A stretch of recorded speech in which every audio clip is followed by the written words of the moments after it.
O apóstolo Paulo, como sábio pastor de almas e profundo conhecedor da psicologia humana, ou da maneira como as pessoas funcionam, ele sabe que a ansiedade, ou qualquer outro estado emocional, é decorrente daquilo com que nós ocupamos o nosso pensamento. Se eu começo a pensar nos meus filhos que moram nos Estados Unidos, o que me vem um sentimento de saudade. Se eu começo a pensar naquela conta que chegou do condomínio com atraso, eu me encho de preocupação. Ou se eu começo a ver notícias nas redes sociais de perseguição injustas contra os cristãos, eu me encho de indignação.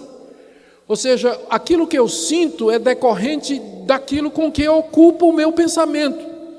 Se eu começo a focar no amanhã, se eu começo a focar nas preocupações, se eu começo a focar nas coisas incertas, nas ameaças ou nas possibilidades negativas, meu coração vai se encher de ansiedade. É claro que vai.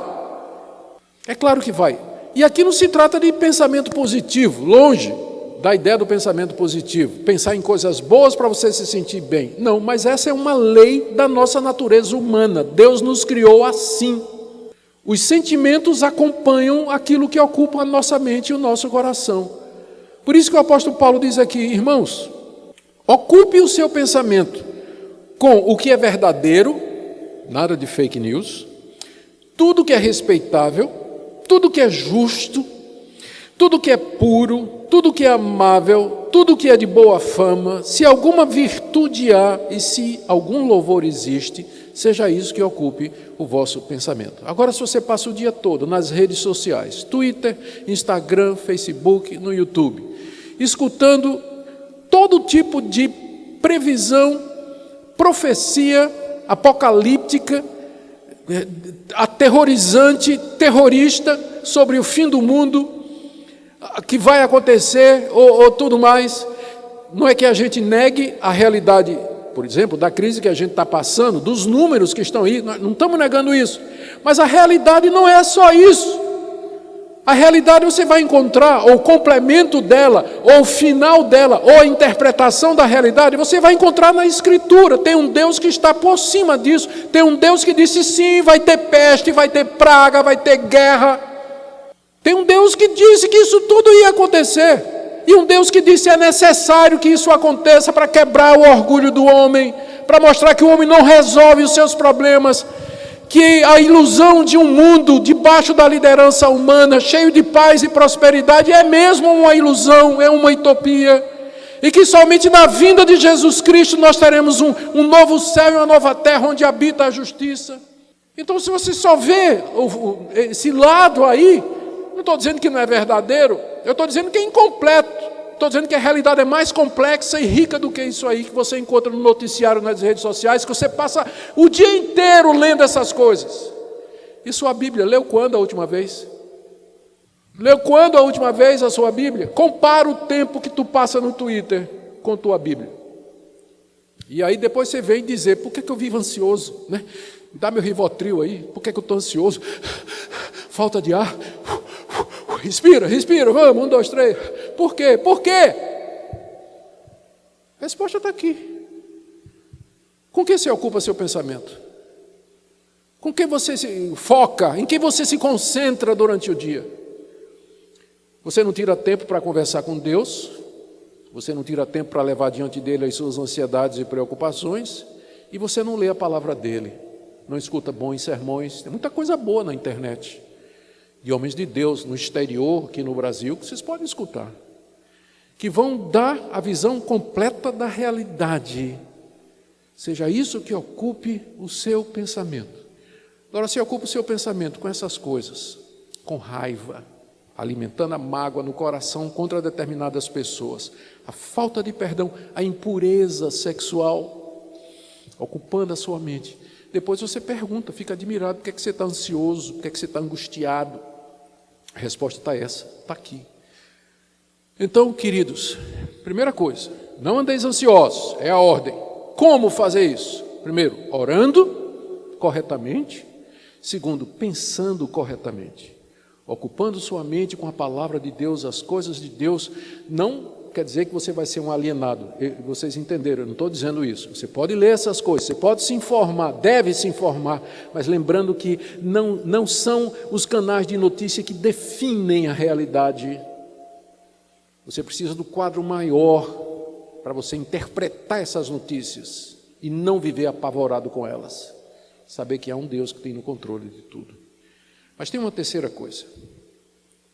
Paulo esteve em Filipos, como eu disse, cerca de 10 anos antes de escrever essa carta. E passou um tempo com eles, a gente não sabe quanto tempo. Não muito tempo. Mas tempo suficiente para que os filipenses vissem que tipo de crente, que tipo de homem era o apóstolo Paulo.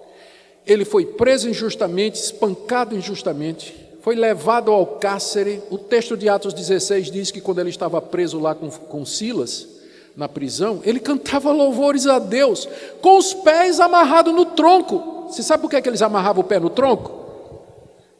Os pés colocados, descalços, preso, espunha, a palma do pé, para quê? Chicote né? É muito sensível, né? A sola do pé. Agora imagina, você está no tronco, né? E o pé está exposto. Era uma das formas de tortura do Império Romano.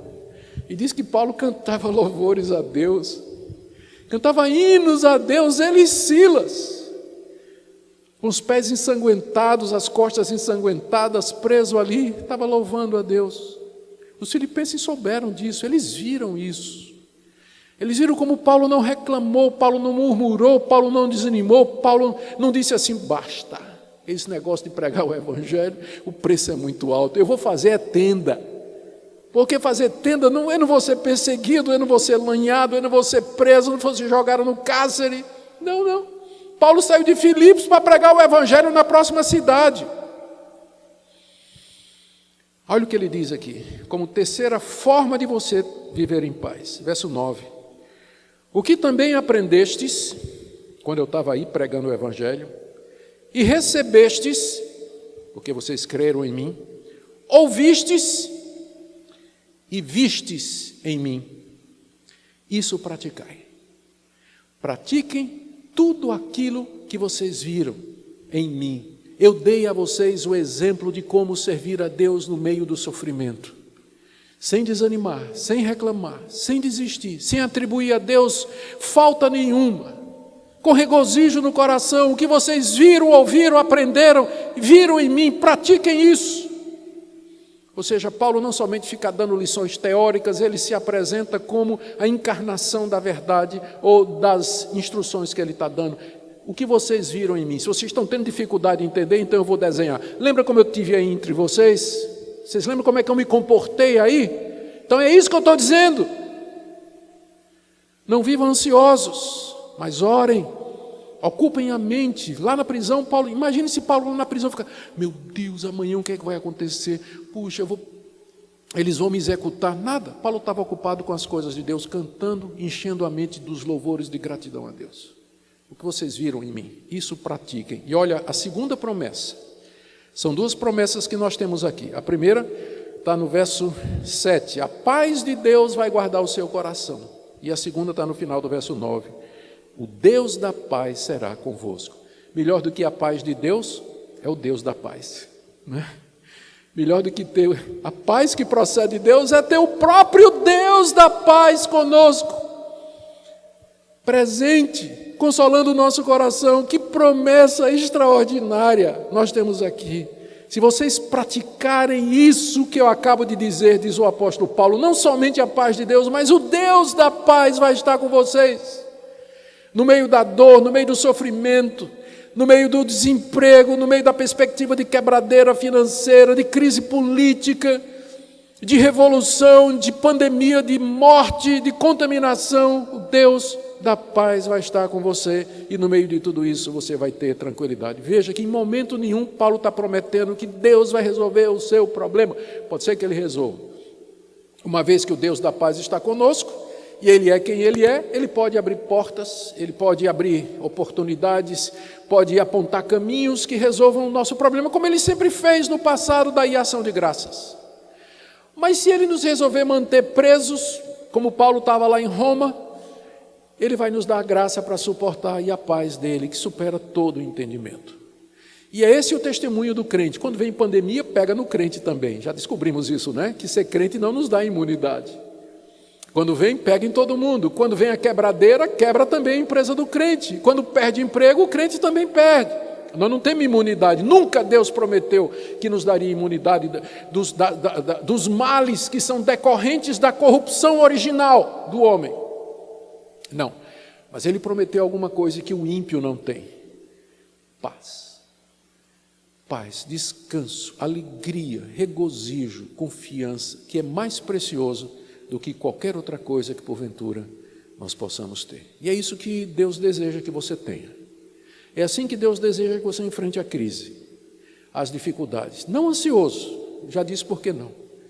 Mas através da oração, através do pensamento na coisa certa e da prática, viver como cristão deve viver, o Deus da paz vai ser com você. E não existe nada mais precioso do que isso. Amém?